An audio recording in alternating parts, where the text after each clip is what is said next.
have two words for you, Josh Sallee.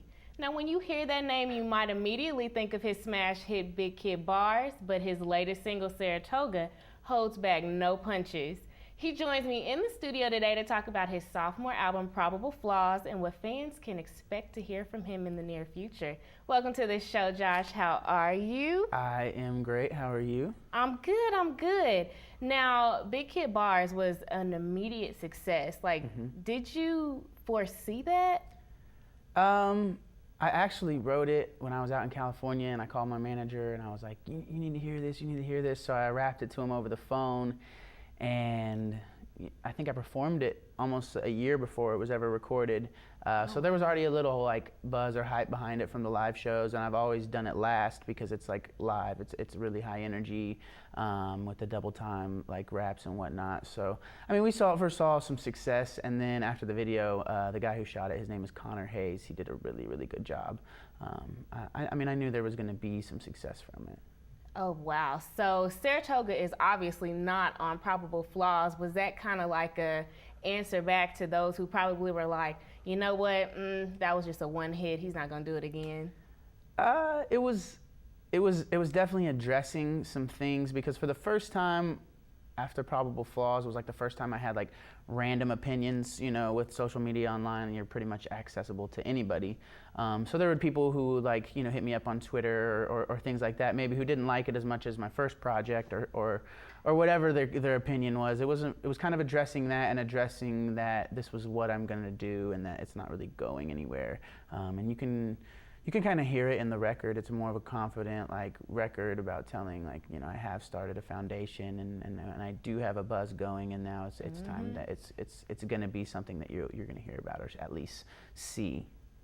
And speaking of seeing, your debut album, Return to Sender, like that was a smash hit too. So when going into the studio recording Probable Flaws, you know, what part of Return to Sender did you bring into the studio as far as like your fan base, your music? Like, what were you thinking when you got into the studio for Probable Flaws? It was a much different approach. The last Return to Sender was produced entirely by one producer. So it kind of had a sound with it, a overall sound. And I was going through, it was a different stage in my life. It was a new transition, you know, freshly graduated, like personal girl issues, whatever you want to call it. So it was a different, it was just a different spectrum of writing.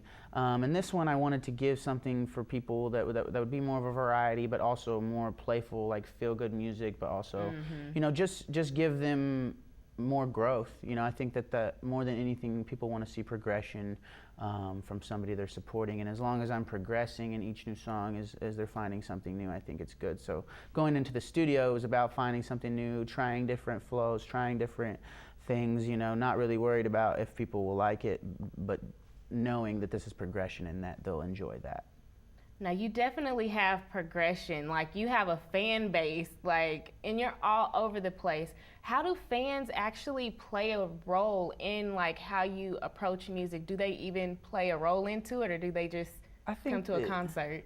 I mean, I think they do play a role. I have a bunch of people nowadays who started out, they may have seen me at a show.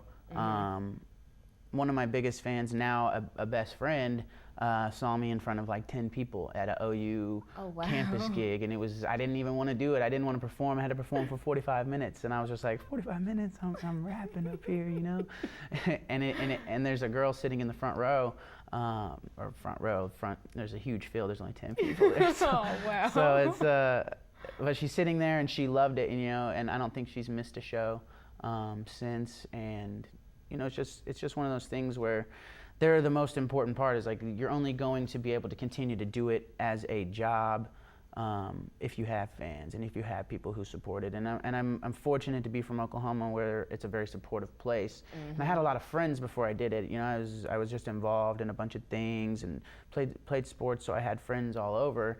And it's just kind of about connecting those friends and having something that they'll enjoy. You know, I mean, if I wasn't doing it well, I don't know if it would have lasted long, you know, but it's gotten to the point now where I have fans and I can go to Kansas and, you know, just people are showing up to see me, and that's, or Arkansas, that in Conway. itself, yeah, that in itself is is what I wanted to get to, is where I was doing this as a, you know, a full-time gig, and to where I was traveling and really making friendships and connections all throughout, you know, so Wow. it's just about continuing that. So you've been in the game, what, 4 years? Like, I mean, when did you start this? I mean, you just came out of nowhere. I started this, let's see here, I mean, it was 4 years ago, but it was like, I just put some videos on YouTube, just for fun. I wasn't that good then, you know. I At just least you had can them up admit there. that. I was getting like 30 hits, you know. I'd be like, oh man, this one has 100 hits. I'd be like, ah. So I just did it for a little bit, and then one of my friends was like, why don't you try and make a song? And I was like, okay, you know, I'll try and make a song. And so I posted a couple random songs on MySpace, and like, this is back when MySpace was booming, you know. Oh, wow. And somebody hit me up to Gorilla Market for a concert for Busy Bone from Bone Thugs and Harmony. Oh, wow. And, you know, I'm like, okay, sure, whatever. I just got a show out of this. I don't even have a song made. And so I made some songs, and I ended up, like, it was in Tulsa, and I just have all these friends there who were like, what, you're opening for Busy Bone? So I ended up selling 100 tickets. Oh, wow. You know, and so there's 100 kids there that wouldn't have been there. So a promoter kind of took notice of that and was like, you know, well, let's put you on this one. And that's when it was just kind of like, I don't know what I'm doing, but this is fun, and all my friends are having a good time, you know. Oh, wow. And so I was just kind of feeling it out. And I would say about 2 years ago is when everything was like, you know what, this is something obviously I have support at. And then I met the guys from Paradigm, who are a big music company here in the city. And once that link came, it was on from there. It's really been just kind of popped, so it's cool. Oh, wow. So you have not only started this, like, I'm still in awe, 4 years. You've opened for what? Kendrick Lamar, Big Sean's, big names Sean, like Mac that. Miller, a bunch of people. I mean, literally, and you just started just on MySpace. If you weren't rapping, like, would you even use your degree, like, at all?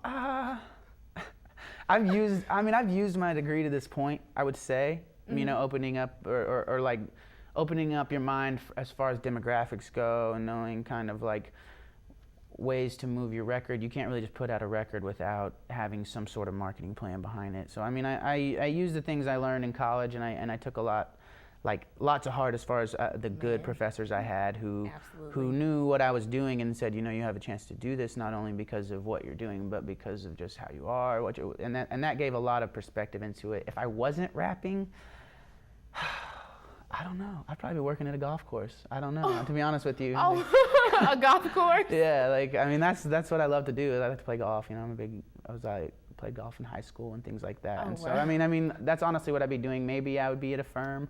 I doubt it. But I definitely would like eventually to own my own sort of, you know, publishing firm that would tie into being with my degree or whatever you want to say. Oh, wow. Long-term goals. I would like to do what I've done for myself here for other people, you know, as far as like a label and helping guide people's careers and making the right moves to realize that you really can build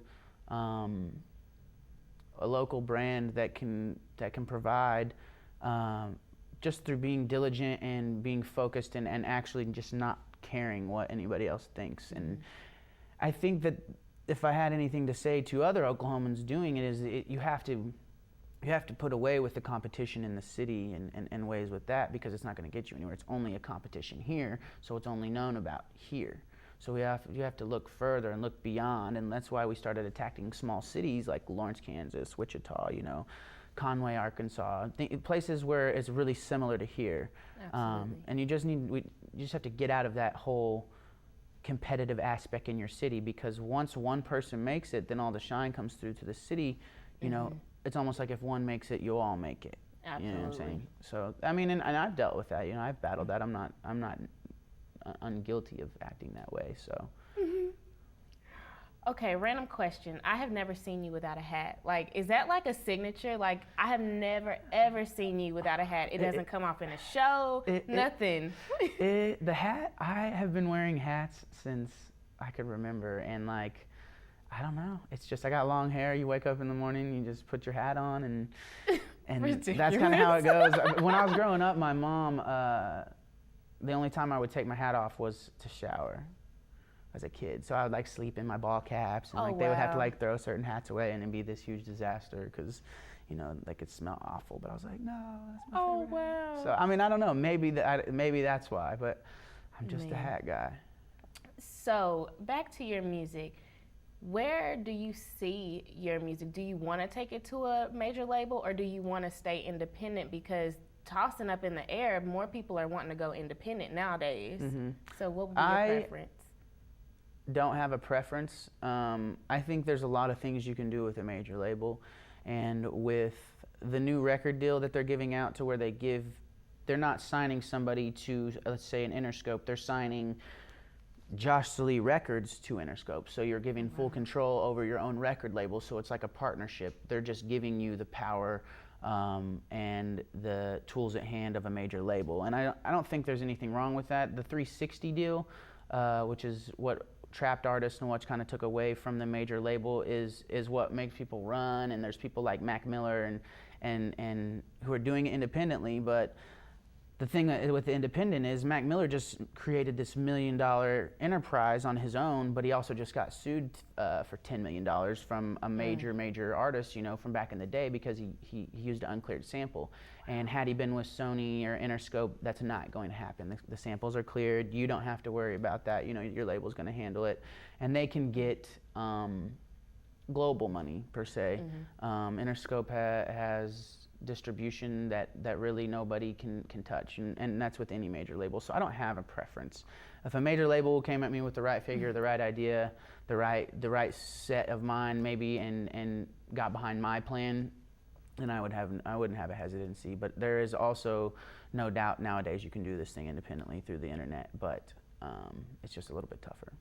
Okay, so what can fans expect from you in the near future? I mean, it's about to be school starting, the summer's ending, you're going to need back to school tracks. I mean, what can fans expect from you?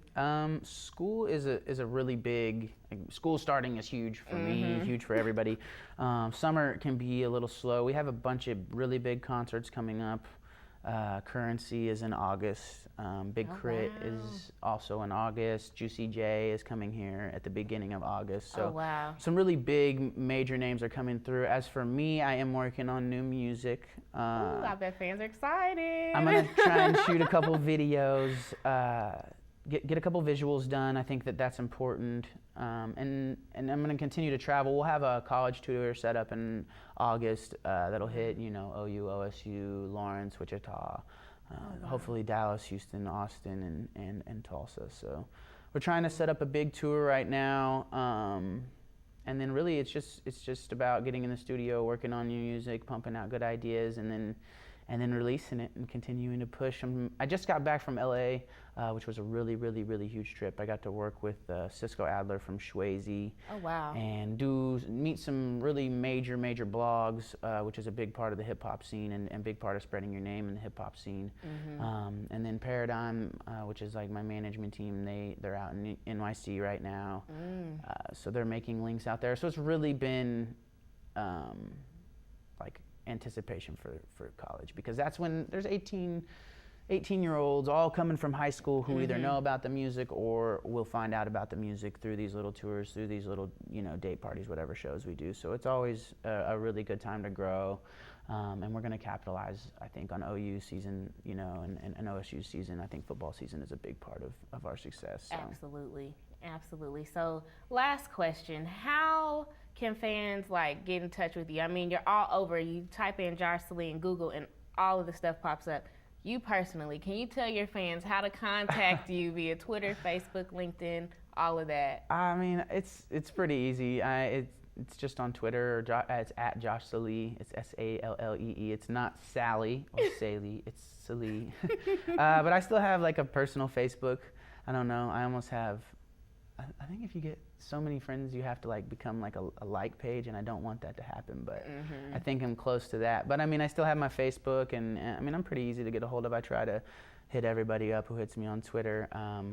I have 2 free albums at joshsallee.com. You just hit them both, and they're right in your iTunes. And I think that that's been a big thing. I haven't jumped the gun to sell any music yet. I don't really plan to yet, and I think that ears are kind of your your reimbursement is if somebody's going to give you their time to listen to music and then they like you, then they're going to come to a show. And right now, the only way to really support yourself, and even with these major artists, is to tour. They're paying their big budgets that are given to them beforehand to make a deal off of the sales, and then they're going out and touring and making their money. So, yeah, joshsallee.com gets your free music, and I mean, you can follow me on Twitter at joshsallee.